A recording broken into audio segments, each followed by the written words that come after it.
S.C. Johnson, una compañía familiar.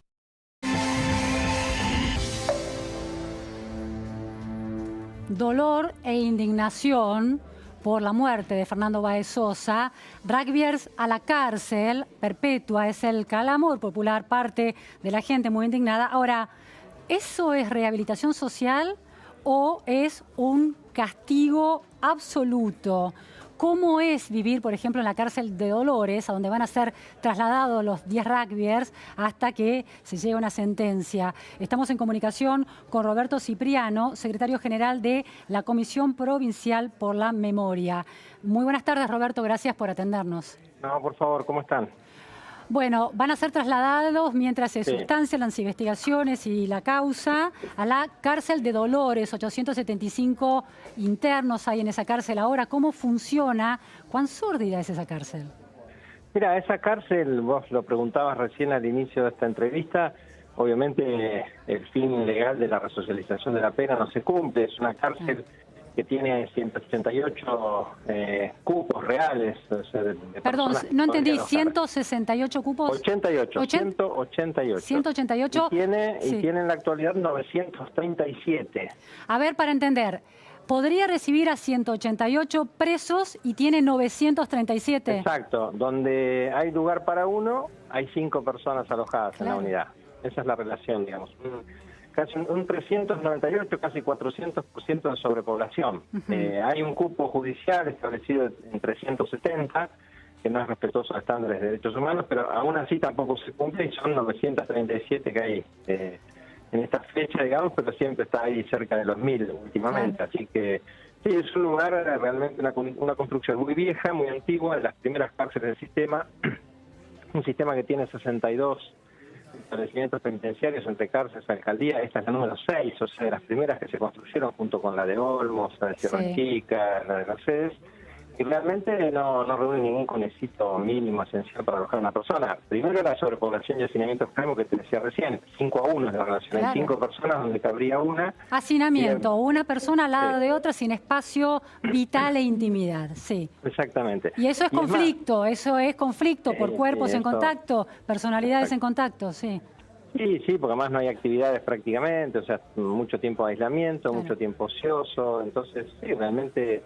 eso da lugar, origina conflictos permanentemente. Por otro lado, el gobierno de la cárcel, la forma en que hoy se maneja la cárcel por las autoridades es a través del uso de la violencia, una violencia que ejerce el propio servicio penitenciario muchas veces, porque hay una práctica sistemática de la tortura en estos lugares, o también una violencia que se delega en las propias personas detenidas, o sea, se habilita que ocurra y se deja que se establezcan relaciones violentas entre las personas detenidas. Roberto, cuando decís que las autoridades para el método para controlar esta cárcel es, por ejemplo, la tortura. ¿Con tortura a qué te referís puntualmente? ¿Qué tipo de torturas? Mira, desde los golpes, las agresiones físicas, pasando por el aislamiento extremo, hay situaciones de aislamiento de varios meses continuos de una persona 24 horas encerrada en una celda, sin ninguna actividad, muchas veces tiene acceso a bañarse, el padecimiento de hambre, digamos. Hoy el tema de la comida es una cuestión, digamos, si bien se ha resuelto la entrega de cierta comida en los penales en general, en sí hacia adentro después hay una corrupción bastante importante que muchas veces impide que esto llegue como corresponde, digamos, ¿no?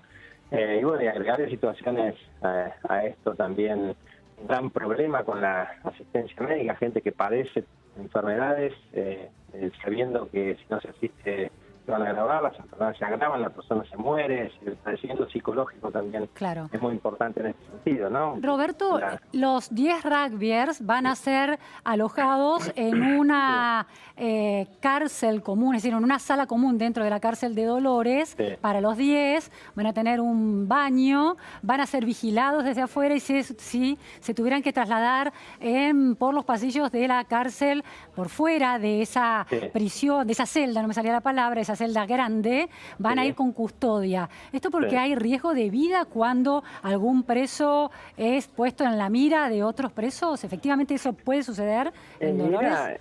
Sí, puede pasar en cualquier cárcel del sistema, digamos, ¿no? Porque, digo, al servicio penitenciario, al habilitar, digamos, situaciones de violencia, situaciones, ¿no es cierto?, entre distintos grupos, un grupo que controla un pabellón en detrimento de otro, lo que está generando es una situación de violencia constante, digamos, de cualquier grupo puede reaccionar contra otro, Por supuesto, también hay relaciones de sometimiento de ciertos detenidos sobre otros, ¿no es cierto? Esto tiene que ver también con una habilitación y con un acuerdo con el servicio penitenciario.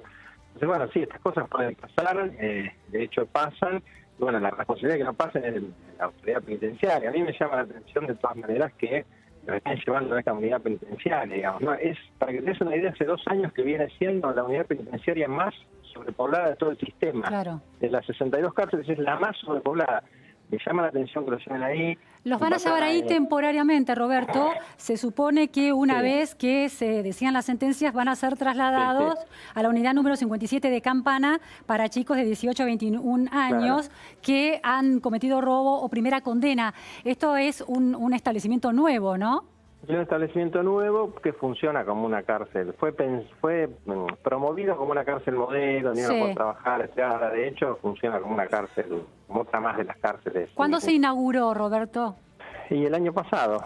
Es decir, no cumple con esta idea de una cárcel apta para jóvenes que están recién ingresando al mundo del delito. Porque las prácticas son las mismas, las prácticas penitenciarias son las mismas, porque escasean las posibilidades de acceso a la educación, porque no hay acceso a talleres de formación, porque, digamos, el gobierno de la cárcel es un gobierno sustentado en la violencia, y esto es igual entrar a las cárceles, no cambian modalidades de la violencia, en una te encontrás con una forma, en otra con otra, pero... Ya hay denuncias en la unidad número 57, hay denuncias de violación. ¿Qué tipo de denuncias? De golpes, puntualmente recuerdo, 2 o 3 que relevamos el año pasado.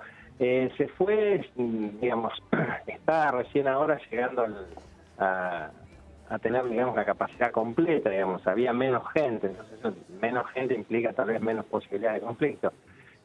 Pero bueno, en definitiva, ya está funcionando como el resto de las cárceles. No, digo que en Batán, por ejemplo, hay 2 cárceles, la unidad 15 y la unidad 44, si era por una cuestión de cercanía, bueno, también que la cárcel de Dolores, el Poder Judicial está en Dolores, pero hay otras cárceles cerca. Lo que digo que la de Dolores es realmente... ¿Qué diferencia hay entre la de Batán y la de Dolores, y por qué te preocupa tanto la de Dolores?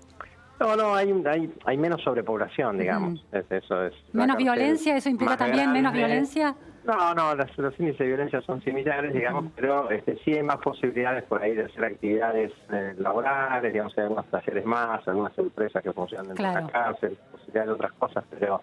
Te planteo algo, Roberto, paradójico, ¿no? Estos acusados de este crimen horrendo son jóvenes rugbyers, y paradójicamente está el proyecto de la Fundación Espartanos, que promueve el rugby dentro de las cárceles de adultos como, bueno, una forma de socializar y de lograr mayor socialización a la hora de que se dé la salida de la cárcel y se bajen las reincidencias en el delito.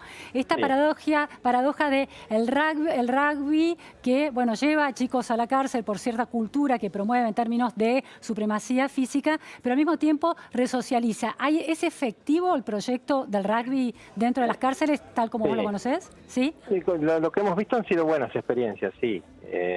Son pocas las experiencias que realmente permiten que una persona atraviese un proceso de resocialización. Pero bueno, hay algunas unidades donde... a ver, ¿qué pasa con estos proyectos que insisto, son positivos y ayudan, digamos, en ese proceso? Es que son poquitos, son escasos, es poca gente. No tienen escala, claro. En escala vos sí te encontrás por ahí algún taller que produce algún elemento, hay una unidad ahí en Varela donde es un taller que transcriben textos a braille. Bueno, son 10 detenidos que trabajan ahí, es muy positivo, pero bueno, no dejan de ser, y está bien que se haga, pero es apenas para 10 detenidos sobre una unidad que tiene 1.500. Claro. Roberto, entonces, estos jóvenes que hoy tienen entre 18 y 21 años van eventualmente, todos se los acusa de lo mismo, la pena es perpetua y el cumplimiento efectivo puede ser 35 años según su comportamiento. Es decir, van a salir a la vida libre eventualmente con más de 50 años. Alguien que entra tan joven al sistema carcelario argentino, independientemente de si es la cárcel de Dolores o la unidad 57 de Campana, ¿cómo queda transformado? ¿Conoces esos casos? Mirá, hay gente que logra, por supuesto, poder salir y generar un proyecto de vida, acompañando a su familia. Hay un problema muy serio después con la realización de esa persona, digamos, una persona que está en la cárcel para conseguir un trabajo después. Realmente es difícil, es complejo. tenés que tener un sustento importante en tu familia, tener otras posibilidades que no te da la cárcel. Claro. O sea, podés llegar a resolverlo a partir de otras posibilidades que puede tener tu familia o tu propia experiencia vital, pero y los no niveles porque te de vaya a garantizar el Estado. Claro, y los niveles de reincidencia de los presos que pasan muchos años, ¿cuál es? Y por eso para eso habría que fraccionar, digamos, el tiempo en detención para poder establecer un porcentaje, pero Sí. más o menos la mitad de las personas reinciden, digamos, ¿no? Porque, bueno, insisto, no, vos en la cárcel estás ante un sistema que genera violencia, que genera resentimiento, que genera, la persona no le promueve sus virtudes, sus mejores características, por el contrario, estar todo el tiempo en un estado permanente de vigilia, muchas veces para la supervivencia, para que no le pase nada, para poder comer. Estos chicos, estos jóvenes que, bueno, se han convertido en asesinos de una persona, de otro joven, de la misma generación, son cuestionados precisamente por sus hábitos en términos de socialización, ¿no? Esta cosa de la cultura de la supremacía física y del comportamiento en patota, en manada, como se la llama ahora, en contra de otros, de una manera absolutamente irracional. ¿Eso va a ser minimizado o potenciado dentro de la cárcel? No, bueno, eso siempre, esas conductas se potencian, digamos, ¿no? Insisto mucho con el resto que pueda tener personalmente esa persona o familiar, digamos, pero en general esas cosas se potencian. Es un problema, digamos. Yo digo, estamos hoy ante una sociedad que violenta, digamos, ante un Estado que ejerce muchas violencias. Esto es algo que debemos reconocer como sociedad también, digamos, ¿no? Porque si no pareciera que los rugbyers son hijos de otra sociedad, ¿no es cierto?, de otro tiempo, digamos. Tenemos hoy un Estado que viola los derechos humanos, policías que todo el tiempo también en los territorios violan los derechos humanos, golpean, persiguen a los pibes pobres, o sea... ¿Por qué es tan difícil, Roberto, cambiar esa lógica que es transversal a gestiones de gobierno, tanto en la provincia de Buenos Aires como en el Estado Nacional? La lógica del gobierno de las cárceles. ¿Hay algún ejemplo virtuoso en el mundo de cómo se manejan las cárceles? No, por ahí virtuosos tenés en los países escandinavos, algunos países europeos, no todos, digamos, donde vos ves que los índices de prisionización disminuyen, digamos, cada vez tienen menos detenidos. En países como Holanda, Noruega, Suecia, Finlandia, en esos países vos ves que bajan la cantidad de detenidos, incluso han tenido que cerrar cárceles, digamos, ¿no? O sea, en sociedades más inclusivas, con más posibilidades para todos, de acceso a la realización personal, familiar, social, bueno, justamente bajan las incidencias, más allá de que no sea el único elemento, seguramente, porque también hay casos que en esas sociedades existe el delito, ¿no es que no? Es decir, que la cárcel argentina refleja algún problema muy estructural de la Argentina. Sí, por ejemplo, la exclusión. Exacto. Ahora, hay debate acerca de cuál es la relación entre los niveles de vulnerabilidad, la pobreza, la exclusión y el delito. ¿Cuál es tu perspectiva sobre esto? ¿Qué datos tenés? No, por eso, yo creo que es un problema complejo que tiene múltiples lecturas. Que no el presidente Alberto Fernández subrayó mucho esa conexión, tanto en el debate presidencial como en otros comentarios. Sí, no es 2 más 2, 4, no es que todos los pobres son delincuentes o a más pobreza, más delincuencia, pero es cierto sí que en tiempos, digamos, de mayor desigualdad, mayor exclusión, hay determinados delitos que crecen. Es el delito que medimos hoy socialmente, que tiene con los robos, los hurtos, esos delitos, porque además no estamos pensando en clave del delito complejo como sociedad. A nuestra sociedad le preocupa el robo en la calle del celular, pero no le preocupa los grandes robos, digamos, de las grandes empresas, la evasión impositiva, la corrupción. Los robos, el delito de guante blanco. Sí. Exactamente, ese delito... Bueno, hay preocupación, la causa de los cuadernos no es una preocupación por ese tema. Sí, puede ser una preocupación sobre ese tema, digamos, pero hay un patrón estructural ahí de corrupción, digamos, en el mundo empresarial, en el mundo, digo, que habitualmente está más invisibilizado, no se presta tanta atención, o son los vivos, digamos. ¿Y eso es porque la clase política o parte de la clase política también está comprometida en esos delitos de corrupción que se invisibiliza? Puede ser que ese sea un elemento, sí, puede ser que sea un elemento, pero bueno, en muchos casos, en el común de la sociedad, si bien se señala de manera crítica, se roban todos, fíjate, ¿no? Claro.